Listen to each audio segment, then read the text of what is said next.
What's up, beautiful people? Welcome again. The last time we spoke, we stopped at this slide where I said if you answered yes to all the previous questions, then you may be admissible into Canada. So I know that I started this discussion talking about nurses, but the truth is there are so many other careers that can benefit from this immigration program or from this immigration route. To find out if your job title is eligible, you can go to this site. It's known as National Occupational Classification. So when you scroll towards the bottom, it gives you different job titles and their skill levels or skill type. As you can see, there are so many pages, so it's difficult to go through each and every page. What you should do is just to type your profession here. For example, if you're a nurse, nurse is skill set B. So licensed practical nurses, skill set B. If you're a nurse's aide, it's skill set C or skill level C. Nursery and greenhouse workers, it's C, and registered nurses and registered psychiatric nurses, it's A. So for the immigration route I'm going to be telling you about, you need skill set O, A, or B. You don't need C. Another profession, let's say you're an engineer. So these are the different types of engineers and the skill levels. Okay, so last one, let's say you are a scientist, biological and related scientists, A. Geoscientists and oceanographers are A as well. So this is where you can find it. I'm going to probably leave the link to this page on the Neddy's Life Facebook page. Check out the Neddy's Life Facebook page. You will find this link. There are 6 selection factors for the immigration route I'm telling you about. So the factors are: you have language, you have education, you have work experience, you have age, you have arranged employment, and you have adaptability. So first of all, with language, the maximum points that you can get with respect to language is 28. Since Canada uses 2 languages, for your first official language test, you can get a maximum of 24 points. So let's say, for example, if you are English speaking and then you take the test and you get the highest score, then you can get 24 points. If you can also speak French and you are willing to take the French test, you can use that as your second official language. You can get a maximum of 4 points. So as you can see, the number of points that you get for the second official language is not really much compared to the first official language. So it's not compulsory for you to take a second official language test. But if you want to take it, you can go ahead and take it. But just note that you can only get a maximum of 4 points, despite how high your second official language grade is. Moving on to education, you can get a maximum of 25 points for education. I'm going to tell you in detail how the points are broken down. With regards to work experience, you can get a maximum of 15 points. With regards to age, you can get a maximum of 12 points. With regards to arranged employment, a maximum of 10. And with regards to adaptability, you can get a maximum of 10. If you add everything together, you'll find out that it gives you a total of 100. But the immigration of Canada requires you to score 67 points or more. So if you score 67 points or more, then you might qualify for the program I'm going to tell you about soon. But if you have less than 67 points, then they encourage that you improve your language skills and then retake the language test so that you can score so that you can get higher points with regards to the language. And also you can complete another degree because it's going to increase your points. Let's say, for example, if you have 1 degree or if you have a certificate and then it gives you less points, you can upgrade, get a degree that's going to give you more points, or even a diploma or a certificate. And then the other option that they suggest is that you can apply for a job in Canada, because if you receive an employment letter, then with regards to this one, arranged employment, you're going to score 10 points. First of all, with regards to language, for English, these are the two tests that are considered. You have CELPIP, which stands for Canadian English Language Proficiency Index Program, and then you have IELTS, which stands for International English Language Testing System. For both, if you want to use them for immigration purposes, you have to apply for the general test.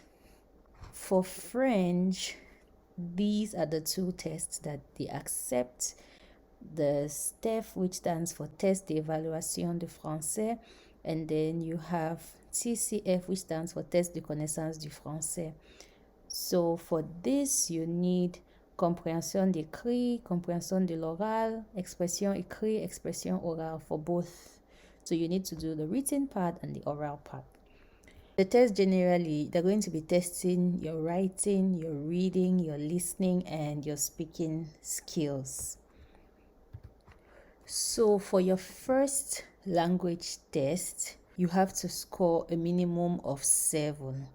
So there's something called the Canadian language benchmark, which I'm going to show you later on. So when you look at the Canadian language benchmark, your rating for English has to be 7. And when you look at the Niveau de compétence linguistique canadien, you have to score also 7 for your first language test. I'm going to be using IELTS in this example because most people who are coming to Canada for immigration purposes, they mostly use IELTS, not CELPIP. So I'm just going to show you the one which is most common. Like I've said earlier, the maximum that you can score for the first official language is 24 points. IELTS is graded on 9. There's no pass or fail. The grades go from 0 to 9. So, for example, for speaking, you're graded from 0 to 9. For listening, from 0 to 9. For writing, from 0 to 9. For reading, from 0 to 9. So, for the first official language, like I showed you, the minimum that you have to get is a Canadian language benchmark of 7. So, what does this mean? So this is Canadian language benchmark of 7. So you have to have ability, you have to have, for the speaking, you have to score 6. For the listening, you have to score between 6 and 7. For the reading, you have to score 6. And for the writing, you have to score 6. So if you get these, then you're going to have a Canadian language benchmark of 7. And this means you have the minimum score that is required. Let's look at how the test scores are calculated to be able to get the maximum of 24. This is from the previous slide anyway. Let's say, for example, you take the IELTS general test, and for the speaking, you get 7. For the listening, you get 6.5. For the reading, you get 7. And then for the writing, you get 7. First of all, there's no grade below 6, which means that this person can use this test result to apply for the immigration program. Next, let's see how the calculation is done. If this person will be able to get 24 points, which is the maximum for the first language, or if they are going to get less. 7 for speaking means you get 6 points. So I'm going to put 6 right here. Next, for listening. Listening is 6.5. So 6.5 falls here. Points for ability, that's 4. Next is reading. Reading is 7. 7 means it's here.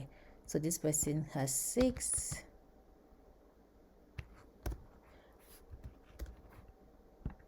And then last one, we have writing. Writing, the person scored 7 as well, and that's here. So that's also 6. So when you do the math, this person gets a total of 22 points. Looking at this, you can see that the part that brought this person down is the listening part. But if the person scored, let's say, an 8 in listening, or even a 7.5, this person would have been getting 24 out of 24 points. So what this goes to show is that the listening is very, very important. If you're going to use English as your second language, maybe French is your first language, then you need to have at least a Canadian language benchmark of 5. Unfortunately, it's not reflected here because I just wanted to show what the first language was going to be, not really for the second language. So you cannot see 5 here. But anyway, moving on. So with regards to education, these are how the points are calculated roughly. So if you have a bachelor's degree, you can get 21 points. If you have a college certificate, you can get 15 points. If you have a college diploma, you can get 19 points if the program was for 2 years. But if it was for 3 years, then you can get 21 points. If you have a master's degree, you'll have 23 points. And if you have a PhD, then you can get 25 points. Let's go back to the previous slide where I showed about the selection points. So I said the maximum that you can get is 24. Sorry, it's 25. So with a PhD, you can get a maximum of 25. You can get 25, which is the maximum. With regards to education, if you got your diploma or your certificate outside of Canada, then you would need to get your certificate assessed. So you have the educational credential assessment report, which can be used for immigration purposes, and you will need to get it from a designated organization, which shows that your certificate, diploma, or degree is equivalent to a Canadian certificate. So let's see the organizations that can provide you with this report.